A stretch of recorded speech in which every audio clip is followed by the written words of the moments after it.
Well, hello, that's me again. Today is December 18th, and immediately my sincere congratulations to Argentina with winning the World Cup. And what can I say? Wonderful team, obviously, and Lionel Messi finally reached the peak, which only defines the true greatness of the player. So, my sincere congratulations, and let's get to our goats, so to speak. And I wish I wouldn't go there, but each time when I think that, oh yeah, let's concentrate on some historical or tactical operational issue, you get into the media and your hair just literally stands up on your head because I cannot even describe the abyss, the depths of the degeneration of the establishment media and establishment intellectual, quote unquote, in the West, and especially in the United States, because it is just absolutely astonishing. It defies, it beggars belief to see the degree, the bottom they hit. And here it is. And this is very important because let me put it this way again, and I am on record, very many of my colleagues, be that Saker, Larry Johnson, and people like Scott Ritter, like Douglas McGregor, we are on record constantly. Basically, Western public doesn't understand really what is going on in Ukraine and what a catastrophe for Ukraine is there. But let me start with this.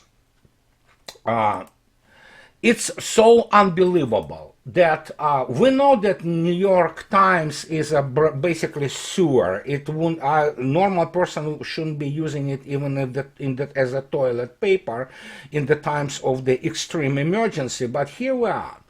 Look what they invent, because it is a complete bullshit, invented, literally made up by these lowlifes in New York Times, because on behalf of the DNC and Biden's administration. US sought to stop Ukraine from killing Russia's top general. As they explain in their, I have no words for that. They lengthy report based on secret battle plans, intercepts, and interviews with Russian soldiers and Kremlin confidants. And the whole story is that United States knew where and when Gerasimov was to visit their front line in Ukraine, and that United States really interfered and told the Ukrainians not to kill him because we told them not to do it. A senior American official told the paper, we were like, hey, that's too much. I mean, this is basically a black hole type concentration of the density of a bullshit I ever read, because obviously only morons in American establishment media, others don't apply there. There are no smart people, there are no competent people out there can come up with this bullshit because they don't understand what the system of the measures is in terms of the security measures, including for both military people and people, the Federal Service of Escort, FSO, to make sure that people of this rank are not subjected to any kind of danger, not to mention the fact that even if they are Ukrainian side would have known where Mr. Gerasimov is, they wouldn't be able to do shit about it, because obviously it's difficult to explain to average American journal, which is the euphemism for a moron, uneducated creep, that what does it mean when chief of the general staff appears in the troops. Not only there are several different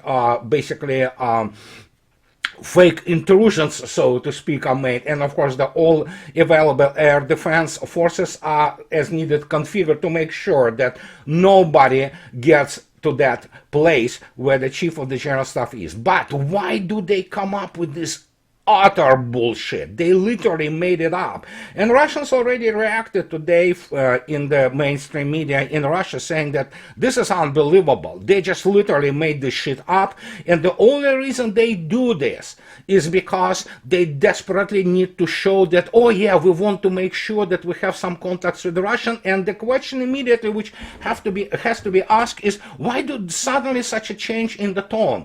Well, the only reason is because they need to arrange something, because they know what is happening right now in Ukraine, and they know that in Bakhmut it's just the meat grinder. We're literally talking about the industrial annihilation of the Ukrainian armed forces, or whatever is left of them, including those so-called volunteers from NATO.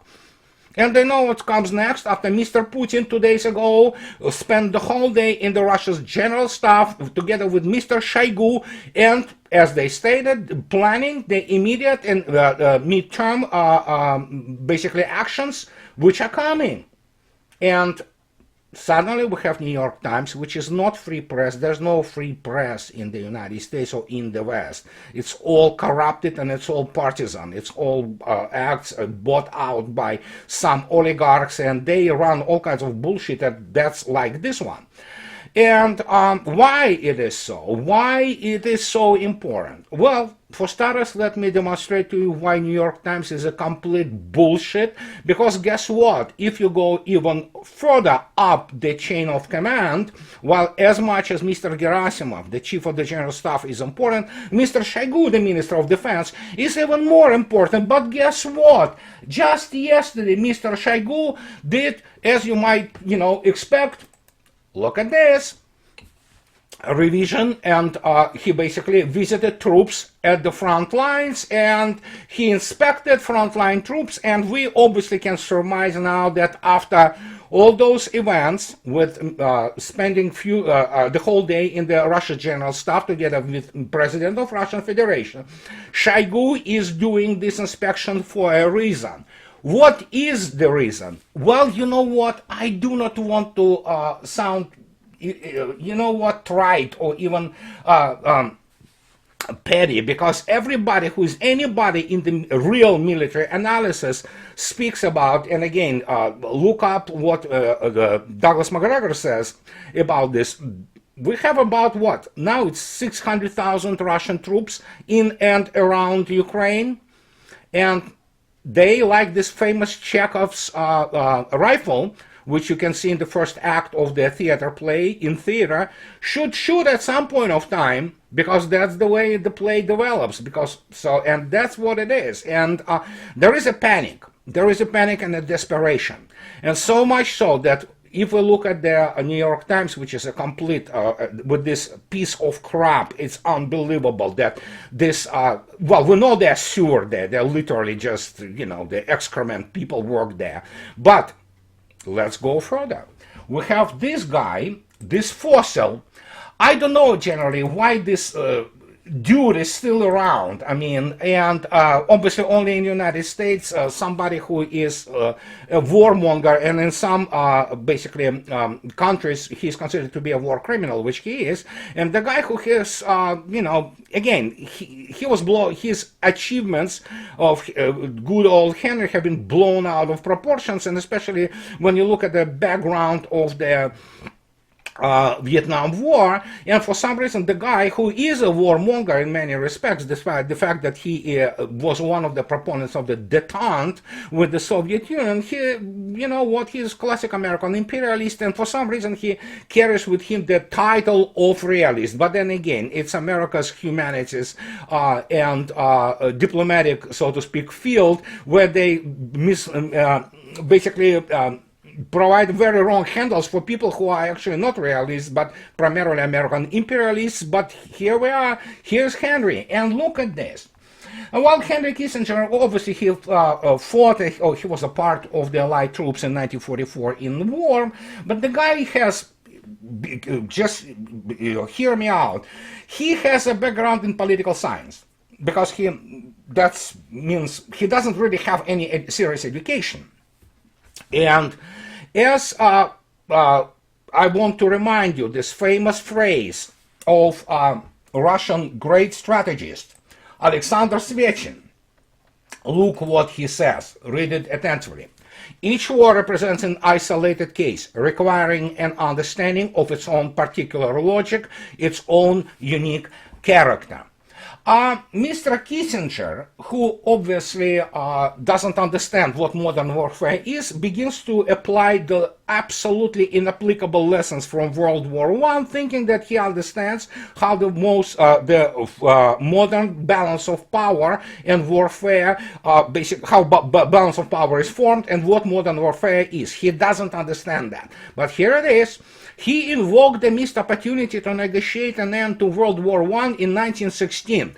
Yes, sure, why don't we apply also strategic lessons of the Peloponnese Wars? Make no mistake, the neocons love it, to the modern reality. The reality where we have the net-centric warfare, nuclear weapons, hypersonic weapons, space-based assets. And when you look at this, I don't even know why the guy just comes out and says his basically platitudes as some kind of wisdom. And here he suddenly says that, yeah, you know what, we need, the hostilities in Ukraine would prevent another war because we need, to stop the hostilities in Ukraine. How so? I don't know. I don't think so. Kissinger himself knows what he's talking about, and I mean it. He doesn't know what he's talking about. He won't understand the first thing about newest operational art and strategies and how they are developed. But he speaks about it, because at some point of time he was millennia ago, he was the Secretary of the State at Nixon administration. And we know the American intellectual capacity just declined dramatically. And when you look at American diplomacy and you look at things of how America loses its old wars, I mean, when you have the guy who actually also presided over the loss in Vietnam, and, how can you even describe this? How can you even assess that? Because obviously he doesn't understand subject. Anybody who tells me that he understands subject, he does not. As actually most in Washington, D.C. They do not. They are political scientists. That means they are uneducated people. They are journalists. They are lawyers. Nothing wrong with lawyers. You need lawyers, but obviously not their body politic, dominated by lawyers. And so here we are. We have people who have no clue, and they speak about. And then we have this guy who was praised by everybody who has no brain in American politicum, who says, yeah, you know what? Oh, he says so great. He's not. He never was realist.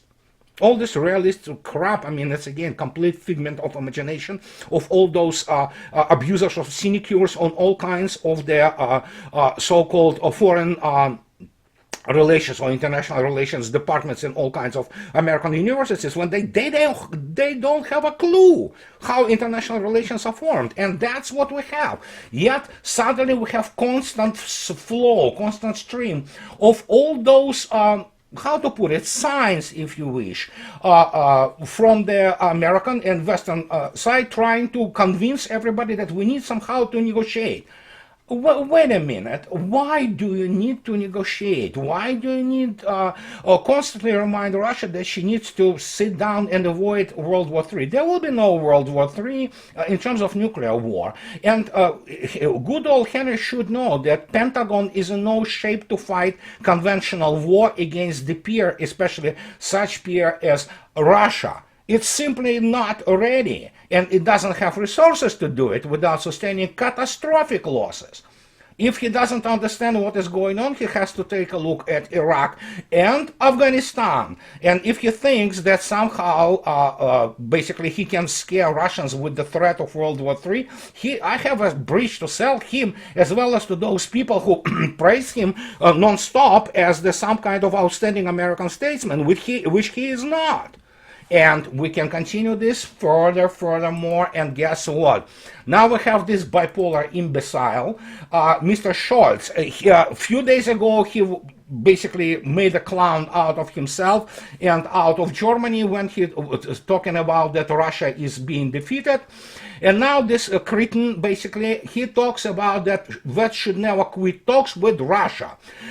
When asked about when there could be a window for negotiation, Scholz said that the time has already long since come. The Chancellor also expressed his hope that once this war is over and we are dealing with a different Russia capable of making peace, we may be able to live together again. He did not elaborate on what he meant by a different Russia.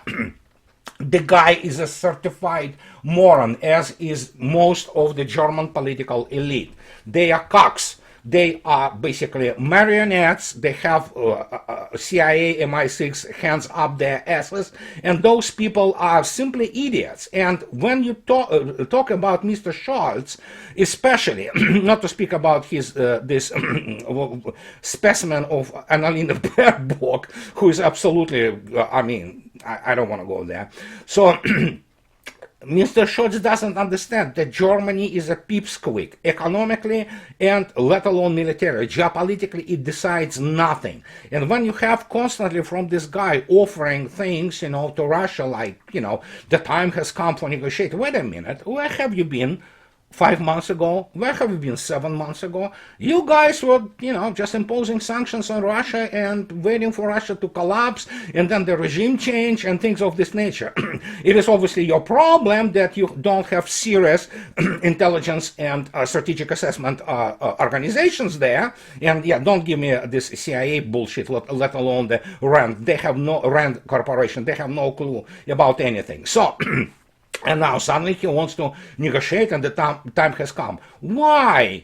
And again, same reason as the New York Times creates this bullshit. Same reason as Kissinger talks about negotiations applying some bullshit from World War I. Same reason here with Scholz. Same reason pretty much all over established media now in the United States, including the suddenly interview by Newsweek. This is the ultimate neocon news outlet, talking to a Russian ambassador in the United States. And you look at this, why? Well, desperation, guys, because they know once Bakhmut falls, which is about to, so, and the hole is torn into the middle of the Ukrainian defense lines, and Russians will begin, I don't know, again, I'm still like 50-50, McGregor is more than sure, but I'm saying, yeah, it's possible too. Russia begins this offensive, winter offensive, then, I don't know, guys, you know what, the game changed. You know, you cannot negotiate anything when your enemy is winning, and that's what is happening with Russia. She was winning from the get-go. It's just that, of course, it's difficult to explain what strategy, military strategy, and operational art is to those people. They are morons, literally. They have no clue about what they're talking about unless somebody points this to them. And here we have to understand that number of the observers, and again, yours truly included, we have been talking about this for a while now. Now, if we go back to basically even NATO officers, here what we have. Here we have Jack Guillemin, former lieutenant colonel, former French Air Force officer, and then commercial pilot, talking about a few days ago about that basically about Ukraine. You don't need to know French to understand that basically NATO completely exhausted its stocks, the catastrophe has come, and Europe is ruined. And so he, in his piece for Riposte, he basically begins to, as any normal professional officer, unlike it is all those journals from the establishment media, he begins to basically provides bullet points, so to speak, on what is happening. And you know those bullet points. Everybody who is anybody, me, Brian Berletich, Larry Johnson, Saker, and Douglas McGregor, Scott Ritter, and we go on and on and on, people who actually do study the subject, and most of us are former either intelligence or military officers, professionals. Here it is, you know, and he speaks about those 300,000 reservists.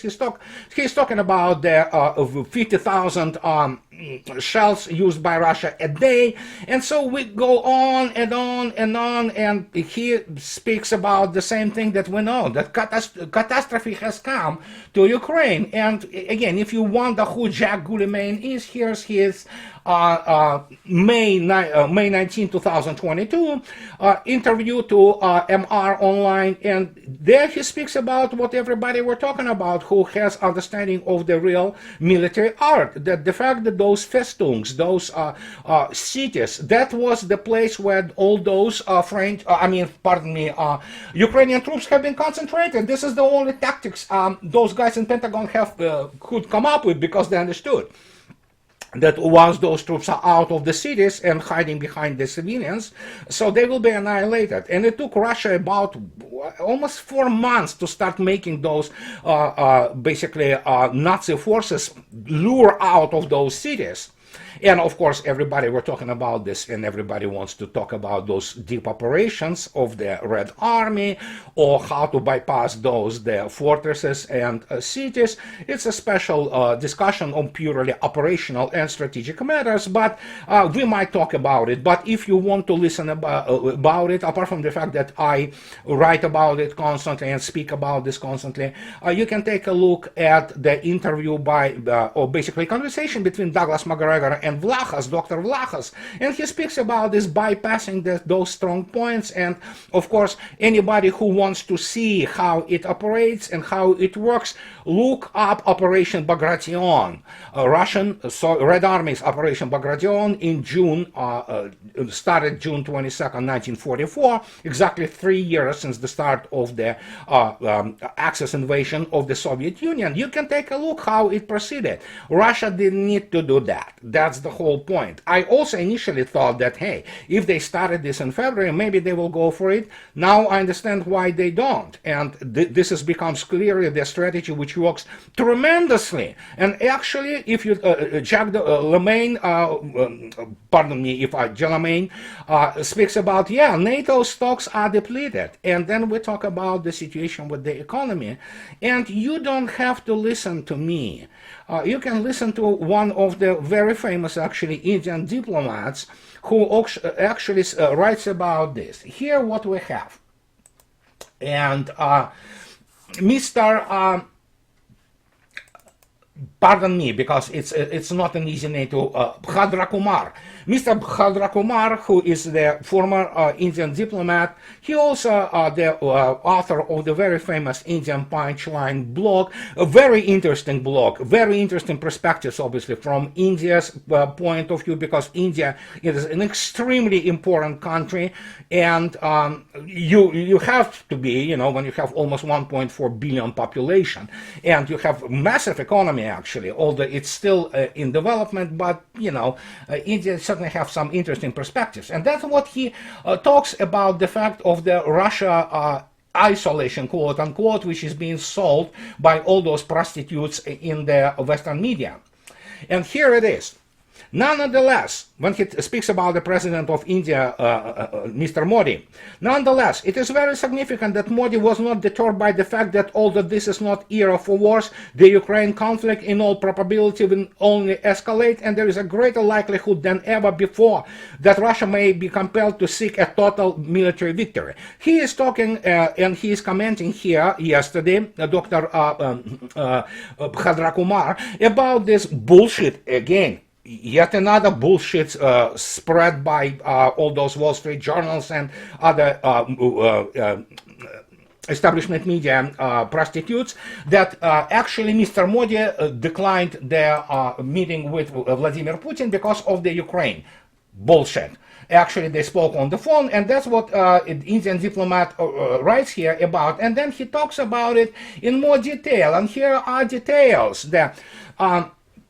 First, he obviously comments on the situation with Engels, the drone attack on the base of the strategic bombers.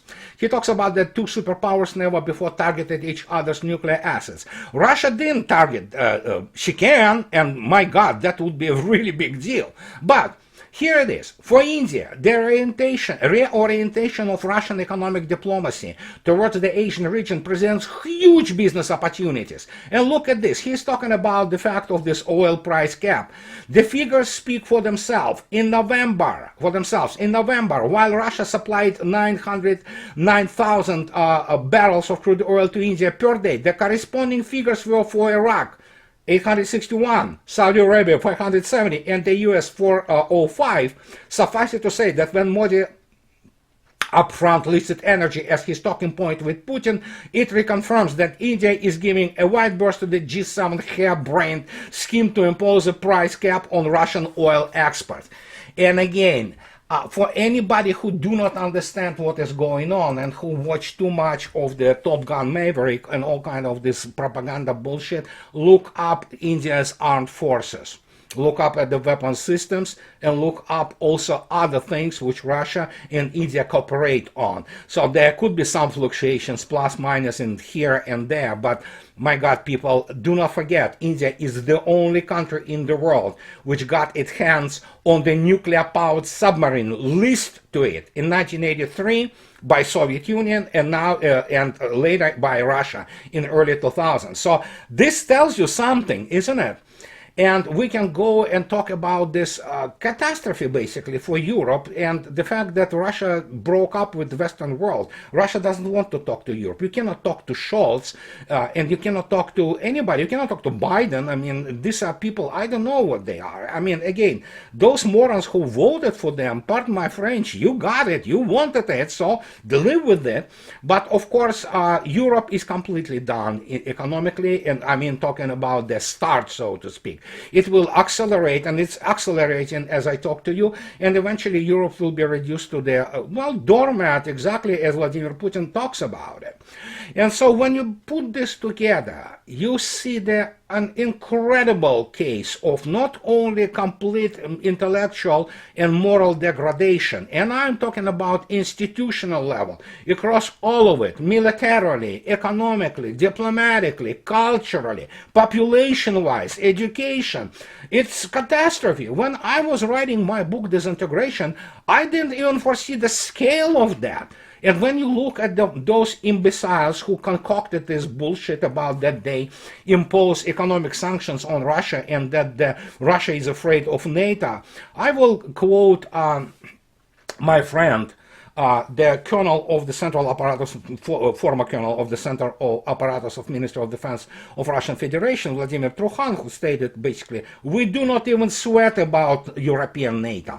United States is different. And now United States also not only wants to, for some reason, show that it provides some basically help and aid to Russia, which is complete bullshit. I'm talking about New York Times piece. But obviously, after a few days ago, not only the new regiment of Yars intercontinental ballistic missiles was put online, the new regiment of the avant-garde hypersonic strategic gliding blocks also was put online at a combat duty, and Russia continues to basically produce weapons in bulk. And this is also the surprise for all those planners, of which I, pardon my French, read my first book. I warned them, guys, you don't understand what real war is. They don't. Most of them, they don't. It's unbelievable. And when you look at this, the level of incompetence, the level of the idiocy is unbelievable. And again, this is what I was trying to tell you today. When you look at all those people, all those supposedly, you know, statesmen who are supposed to be smart, right, or educated, they are not. We're looking at sheer imbecility. It's unbelievable. But then again, the explanation to this is very simple. Let's wait for Russia to run out of the cruise missiles yet again, probably tomorrow. So, and Russia is running out of them for the last several months non-stop. And yet those idiots continue to basically talk about that Russia runs out of ammo, runs out of whatever, you know.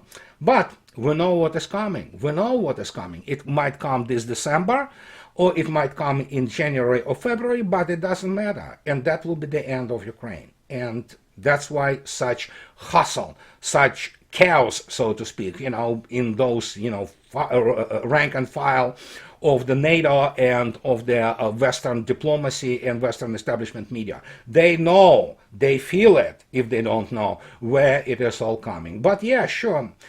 When you look at Henry Kissinger, that's basically the Exhibit A, its embodiment of where the intellectual level of the modern West is. They simply do not know.